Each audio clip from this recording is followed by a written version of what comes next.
Welcome to Tactical Talk. This is Zain.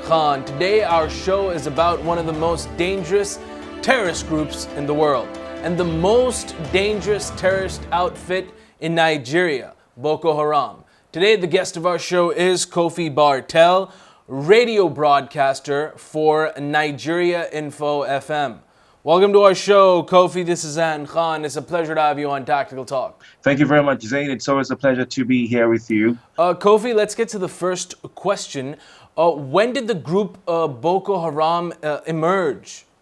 The group Boko Haram emerged in the year 2002 in the Nigerian city of Maiduguri. Maiduguri is the capital of Borno State, and Borno State happens to be in northeast Nigeria.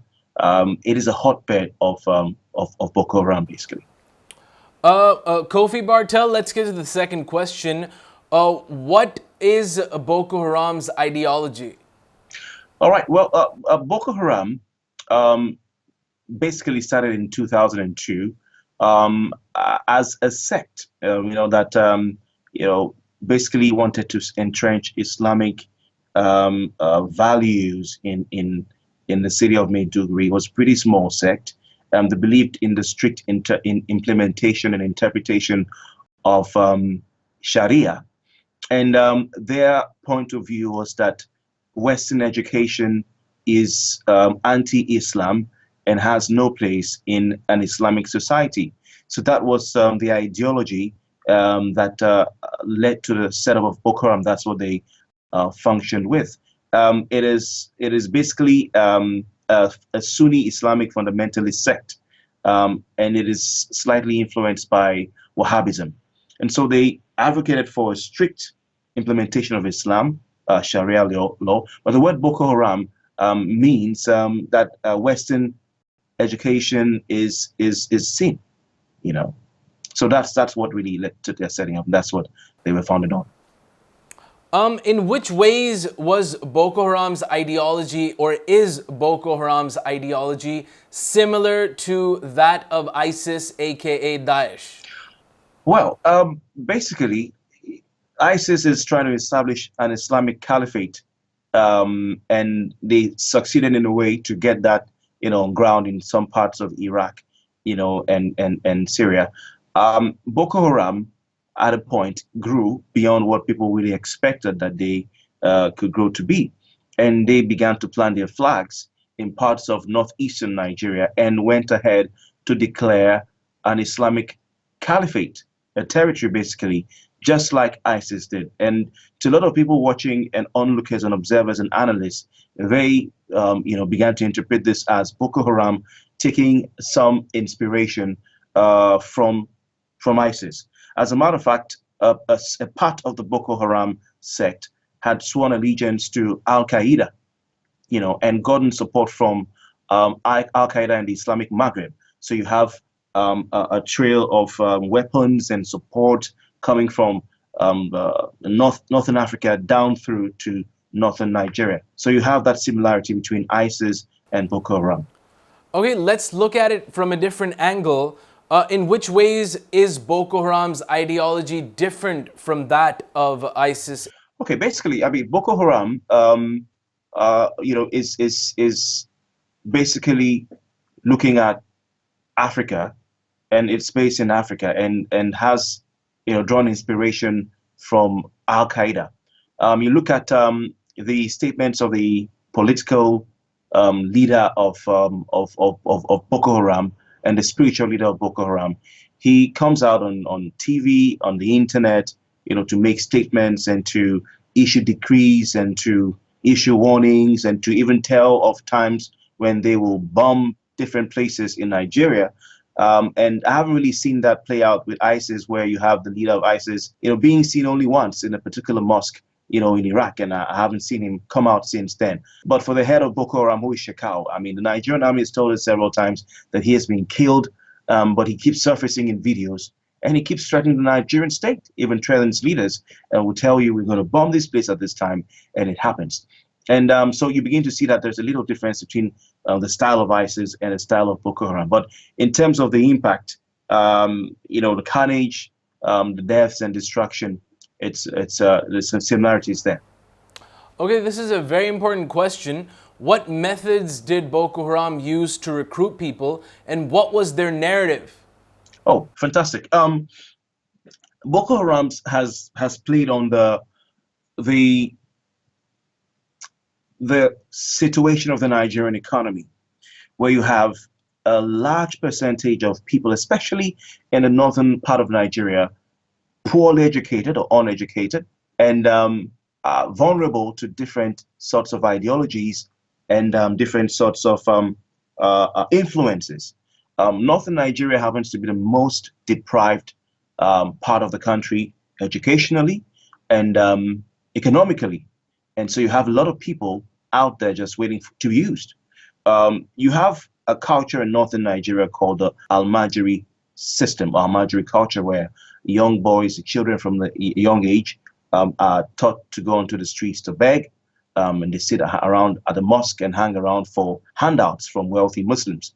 And so these have become um, the base for which Boko Haram has built itself. They've been able to take advantage of the poverty, lack of education of these young people, lack of jobs, and have used them as these foot soldiers.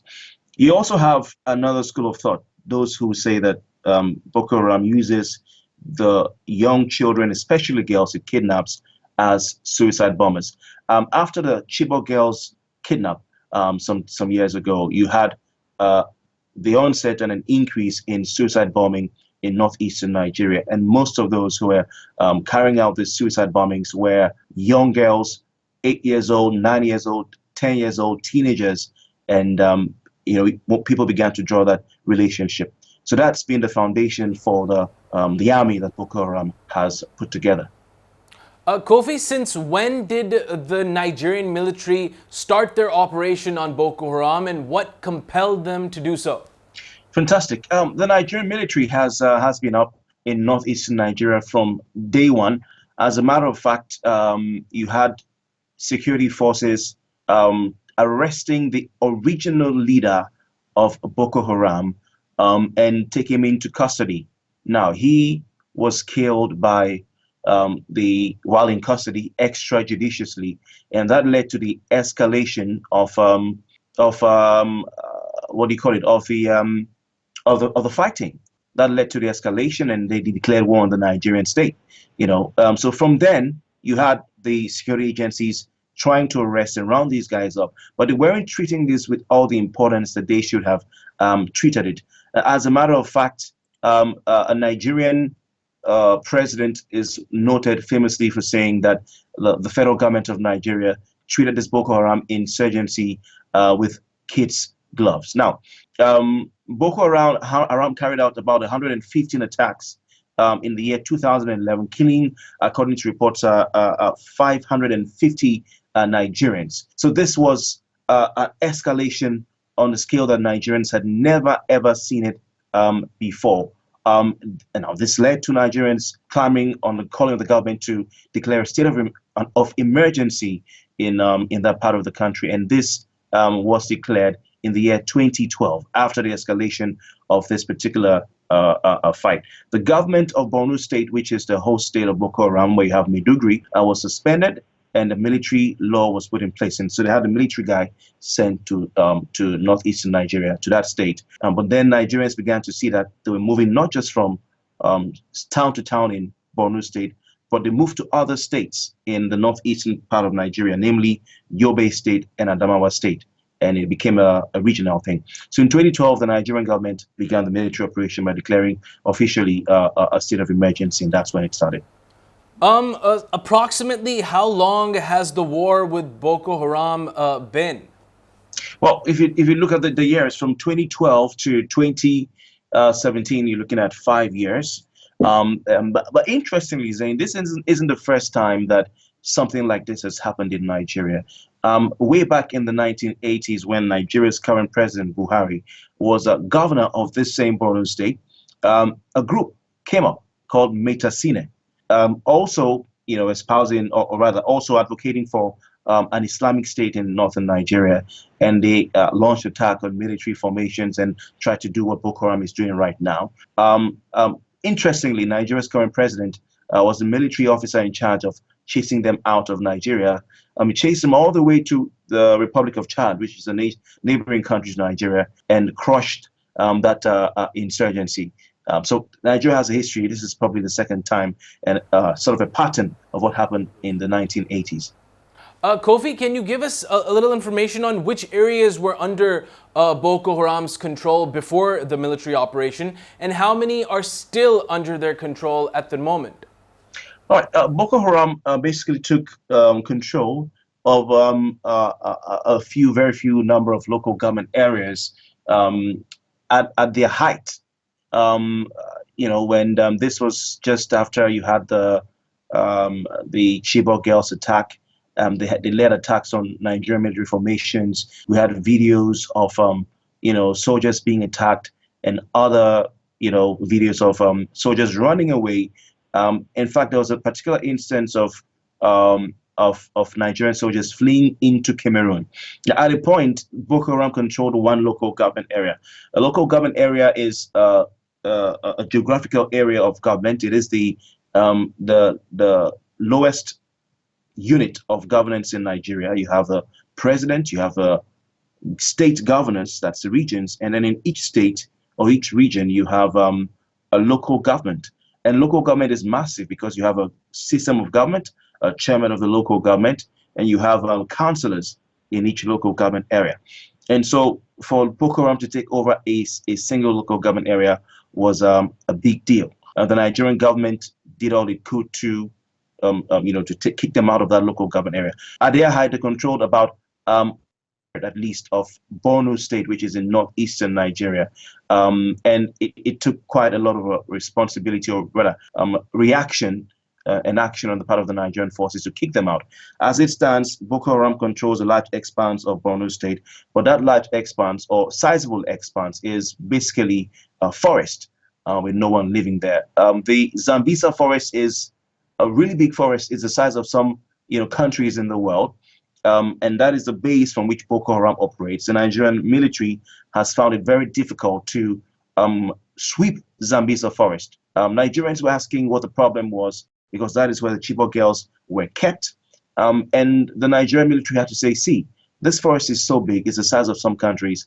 We do not have the capabilities to sweep every corner of Zambisa forest to smoke out Boko Haram. So as it is today, Boko Haram is still in Zambisa forest. They still have a base. They shoot videos from there. They send out propaganda materials from there. They still have some Chibok girls in Zambisa forest, and that they control that part. They also are in parts of Chad and parts of northern Cameroon, where the military forces of those countries have not been able to kick them out from. Okay, last question. Till this present day, what are the achievements of the Nigerian government and military against Boko Haram?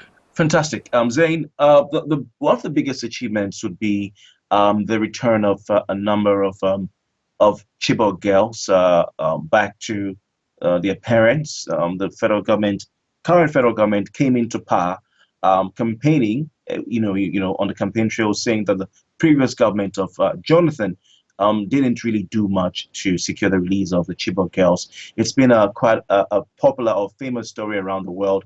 A lot of world leaders, joined the calls for the release of the Chibok girls, and the Nigerian government just was not able to crack that. The current federal government of Nigeria, led by Muhammadu Buhari, campaigned on a promise of getting the Chibok girls released. And though all the girls have not been released, a sizable number of the girls have been released. And the federal government does not spare any effort to remind Nigerians that they are delivering on the promise, and they keep reminding Nigerians that they are making efforts to get the girls released. Now, Nigerians are divided in opinion as to whether the federal government should negotiate with the terrorists or not.